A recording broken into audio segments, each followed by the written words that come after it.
Hello friends, welcome to Geeky Rabbit. So today we will be seeing about assertions in Jmeter.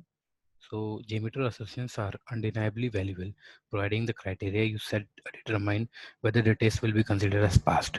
You can use them to run against a sample and its subsample to ensure return value match expected results or not. And you can also apply them to Jmeter variables as well. All assertions comes with a cost in terms of CPU or memory consumption. However, some assertions carry a greater cost than others. According to the Jmeter guide, the response assertion and the duration assertion are typically lower impact choices, whereas the compare assertion and the other XML based one like the XPath assertions consume more CPU and memory. So you must also consider the scope when you are setting the assertions. Assertions can be applied to a main sample or its subsample or only to the subsamples. Some assertions like the response assertion or the size assertion can also be used against a Jmeter variable. Code-based assertion such as the bean shell, BSF or JSR223, they don't have the GUI element that identify the scopes. This means you must manually implement all assertion logic including the scope. So you can add more than one assertion to the sampler, controller, thread group or test plan. Failed assertion will cause all affected samples to fail. So it is important that you apply them properly.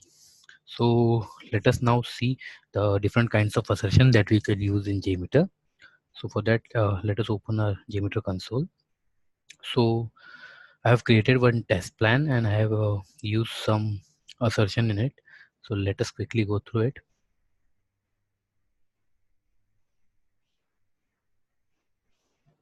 Okay, so in here, I have used some assertions. So as you can see, the test the test script has been made already, and I have added the cookie and cache manager, as well as the HTTP request defaults. In user-defined variables, I have specified the imdb.com URL. So it is helpful when you are having a number of URL to specify. So you can directly specify them here, and then you can use this parameterized value wherever necessary. So in the CSV data set, what we have done is, so basically what we are doing in the HTTP request is, so we are giving the URL path here, and then we are finding a particular movie, and so we are substituting the movie name in here. So in the search criteria, I have parameterized the movie name value, and the CSV data set config.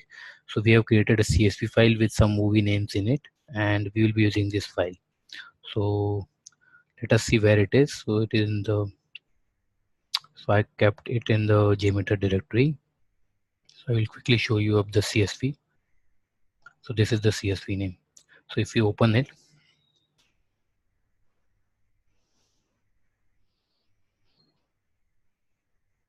so if you can see, the first one is the movie name. This is the column title, and then there are three movie names like Dhamal, Rang, and Doom. So I have given them. So let us quickly close this, and then here are a few assertions that I will be seeing. So let us go one by one. The first one is the verified text in response. So basically, it is a response assertion, and we will be verifying some text in the response that will be generated when we will run this script. So basically, if we want to find any particular value in the response, then as per this, using this response assertion, you can do it. So in this, I have just selected main sample and subsample, and the field to test is the text response. So in it, I will be finding the whatever the movie name I will be passing in the response, as well as this is a table class find list. So once the response is there, I will explain you that why this is there.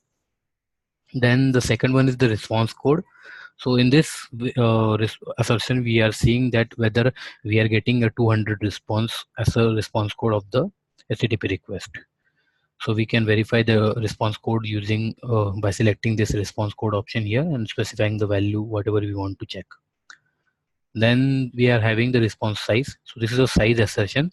So in this, I will whatever the size of response, you can specify the minimum value of it, and there are different comparison operators seen here. So I have defined the size in bytes as 50,000, and I have selected this as greater than or equal to. So the response at least should be of 50,000 bytes. So this assertion will pass in that case only, otherwise it will fail. Then we are having some called something as duration assertion. So in this, we will see that in what time we are getting the response. So I have specified the duration in milliseconds as 3000. So we should get the response in 3 seconds. Otherwise, this duration assertion will fail. Then there is something called as HTML assertion. So in here, we are seeing that what the response we are getting, we can check the type of it. So I'm checking that if we are getting an HTML response in this case, then we are having the response header. So sometimes we have to check that whether in the response header we are passing, we are getting some kind of pattern or something like that. So for that, we just have to use the response assertion, and you have to select the response header, and any value against under this response header can be verified using this. So for now, I am verifying this value against under the response header. And then lastly, we have the bean shell assertions. So if you want to, so let us explain this afterwards. For now, I will be disabling it. And first of all, let us generate the result. So if I run this,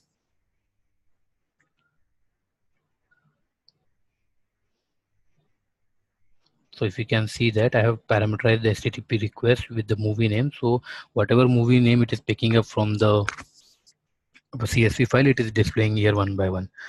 So the loop count I have given as 3, and the number of thread is 1. So that's why it ran 3 times. So if I give 6 in here, it will run each of the requests twice. So if you can see, so now you can see it will go serially, and then again, so each and every request will be generated twice. So first of all, let us go to the first request. So in here, like suppose all of these responses assertion have been passed, that's why we are not getting any fail in here. So what all things we verified, let us check one by one. So first of all, this is the assertion, so we will be checking these two names in the response. So let us quickly find out that if we are finding this in the response. So I'll be copying this, and if I go to the first response, I'll paste in here, and let us click on find. So as you can see, I have got it in the response, and that's why the response assertion is passing. So secondly, the movie name. So the movie name we are getting in as, so let us see if we are getting it, and see I've got the movie name in the response. That's why this response assertion got passed. So similarly, this response assertion got passed for each request for all the requests. So the next one is the response code assertion. So here we are verifying that if we are getting a 200 code in the response. So let us go to the results, and if we can see in here, so the response code in here is 200. So that's why it is passing. So if you want to check that if it fails, so just give any kind of different value in here, and then it will be fail. So we'll be seeing it after some time. The response size assertion is 50,000 bytes. So let us quickly check what is the size of bytes. So this is 70,227, and as you can see, every request is having a response greater than 50,000. That's why each of them is passing. Then the duration assertion we have given as 3 seconds, and the duration it is taking as less than 3. So each and every request has been passed. So if we use view results in table, then we can also see the response time. So we can do it in some time. Then we are seeing the HTML format. So as you can see, the response is in HTML formats. That's why it is passing. And the last one is the response header. So this text, if you can see in the response header, we'll be getting this response text under the response header. Hence, all the assertion have been passed. Now, let us quickly check if we change the code in here. So if we specify 300, so now as we have specified the code as 300, every request should fail. So before going to do that, let us quickly add the listener also. Okay. And now we will do one thing. We'll run to see if all the requests are failing because of this response code assertion. So let us run it. And now if you can see, all the requests are being failed, and if you can expand this, you will see that verify response code. So they are failing because of the response code assertion.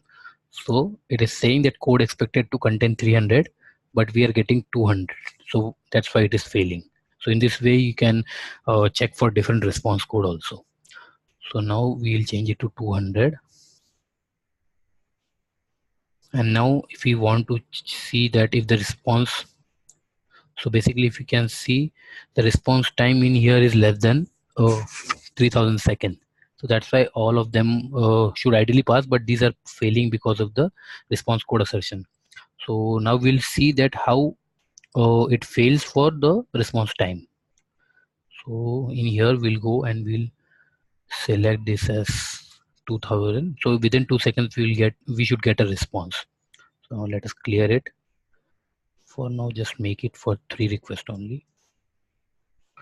Can run it.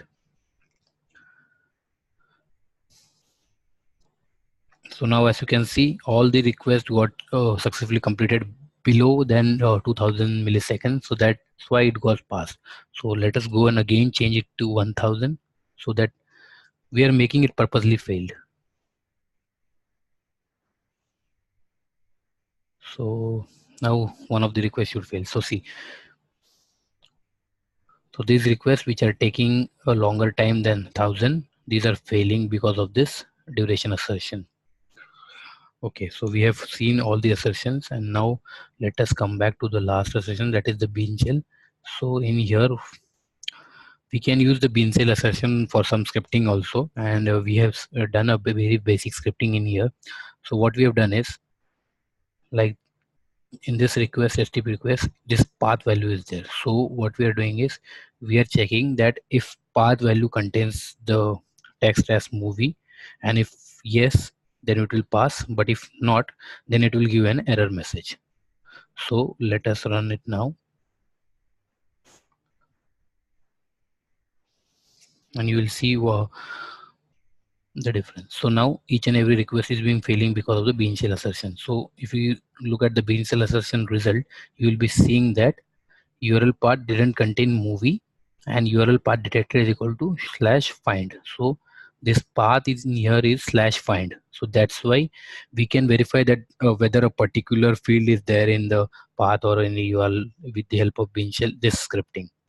So now it is saying that we are not having the code word, the keyword as movie in the path, hence it is throwing out the error. So now if we change this to find, we should not get that error.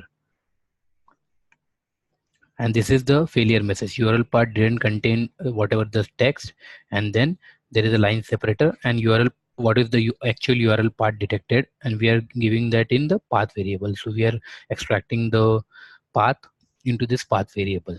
So now if we run it again,